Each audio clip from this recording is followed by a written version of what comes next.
नमस्कार। मेरा नाम है शुभम जगदीश और मैं स्वागत करता हूं हमारे चैनल विश्वास सीए के ऊपर। आज हम दृष्टि सीरीज का पहला वीडियो लेकर आने जा रहे हैं और जैसा कि मैंने बताया था मैं आपको थ्योरीज लेकर आऊंगा ऑफ डिफरेंट डिफरेंट इकोनॉमिस्ट। सो आज के वीडियो में हम बात करेंगे mercantilist view of international trade के बारे में। सो ये मर्केंटिलिज्म है क्या? ये एक ट्रेड करने का तरीका था during the period of 16th and 18th century. Mercantilist ने बहुत ज्यादा फोकस किया कि अगर किसी भी देश को पावरफुल नेशन बनना है तो उस कंट्री को ज्यादा से ज्यादा फोकस करना पड़ेगा on their exports rather than on their imports. कहने का मतलब यह है कि इन कंट्रीज में अगर फेवरेबल बैलेंस ऑफ ट्रेड होगा तो वो कंट्री ज्यादा से ज्यादा पावरफुल कंट्री होगी।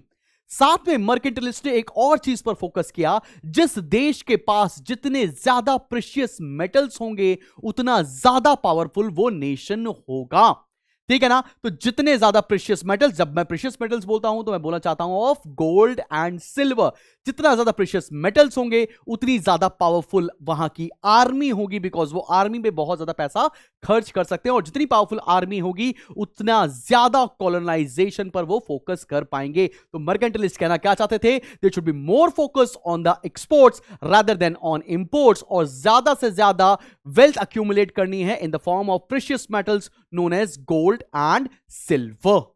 मर्केंटिलिज्म ने एक और बात कही जिसको बोलते हैं हम लोग जीरो सम गेम।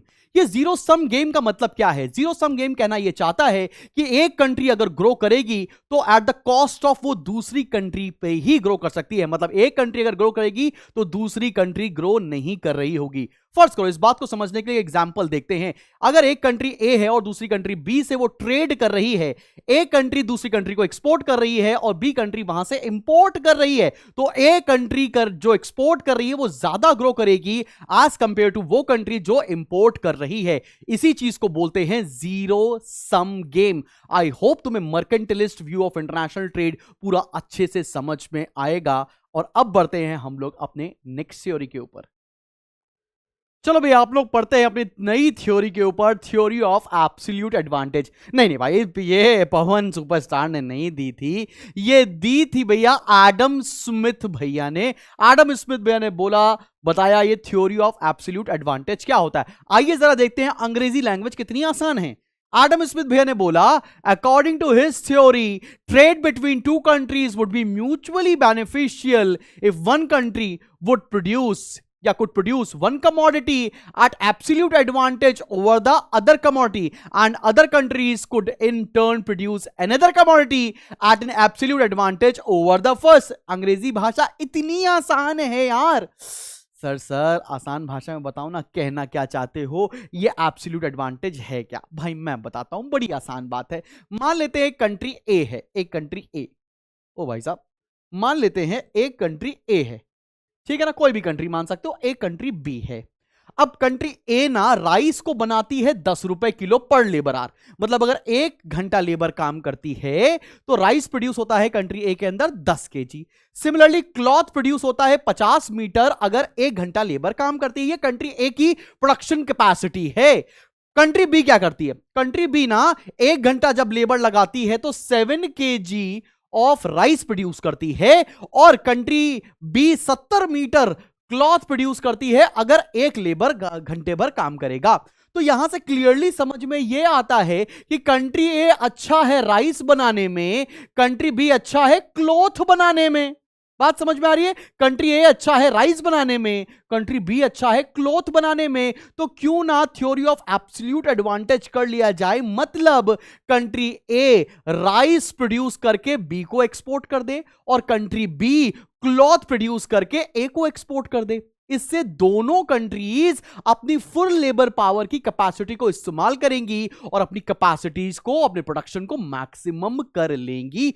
यह बोला है एडम स्मिथ भैया ने आसान भाषा में। जो कंट्री जिस चीज को बनाने में अच्छा करती है उसको वही प्रोडक्ट बनाना चाहिए और दूसरी कंट्री जिस प्रोडक्ट को बनाने में अच्छी है उसको अपना रिसोर्सेज वहां इस्तेमाल करने चाहिए और एक कंट्री को दूसरी कंट्री से इंपोर्ट एक्सपोर्ट कर लेना चाहिए। साथ में ना कुछ ना एजम्पशन भी बताए गए हैं। यह अजम्पशन क्या बताए गए हैं, आओ जरा ये भी देख लेते हैं। सबसे पहला, trade between two countries is essential, मतलब एक कंट्री को दूसरी कंट्री से ट्रेड करना पड़ेगा, पहला तो ये अजम्पशन है। दूसरा अजम्पशन ये है कि he took into consideration a two country two commodity framework, मतलब एक कंट्री दूसरी कंट्री से एक्सचेंज करेगी और दो कमोडिटीज मिनिमम होने चाहिए कंपैरिजन के लिए। तो two country two commodity theory भी इसको कई लोग कहते हैं। There is no transportation cost involve, कुछ भी खर्चा नहीं लगेगा ट्रांसपोर्टेशन में। Smith assume that cost of commodities were computed by the relative amount of labour required in their respective production. यहां पर जो कॉस्ट निकाली गई है स्मिथ के हिसाब से, वो लेबर पर आवर के हिसाब से निकाली गई है, जैसा भी हमने आपको निकालकर दिखाया था कि 1 घंटा काम करेंगे तो 70 मीटर क्लॉथ प्रोड्यूस होगा। लाइकवाइज तो जो हम लोग परचेजिंग पावर या यूनिट पावर पैरिटी ले रहे हैं, वो हम लोग ले रहे हैं किस चीज की, वो ले रहे हैं लेबर के हिसाब से प्रोडक्शन की कॉस्ट को अज्यूम किया गया है। He assume that labour was mobile within a country but immobile between other countries. कहना चाहता है कि एक लेबर एक कंट्री के अंदर तो घूम के कहीं पे भी काम कर सकता है, लेकिन लेबर एक कंट्री से दूसरी कंट्री की तरफ मूव आसानी से नहीं कर सकता, इमोबाइल होगा। उसने एक और अजम्पशन लिया स्मिथ भैया ने, इन्होंने बोला ही implicitly assume that any trade between two countries considered would take place if each of two countries had an absolutely lower cost in production of one commodities। मतलब तभी ट्रेड हो सकती है जब एक कंट्री एक सामान को सस्ते में बनाए, दूसरी कंट्री दूसरे सामान को सस्ते में बनाए, तभी जाकर एक एब्सोल्यूट एडवांटेज बनेगा।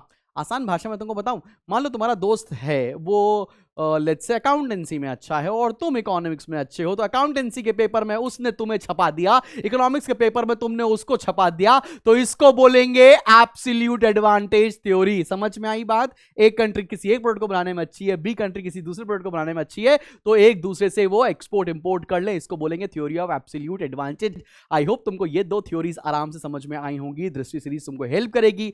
अगले वीडियो में आएंगे, 2 थ्योरीज और लेकर आएंगे। Till then keep smiling and keep learning and stay tuned to the Vishwas CA channel.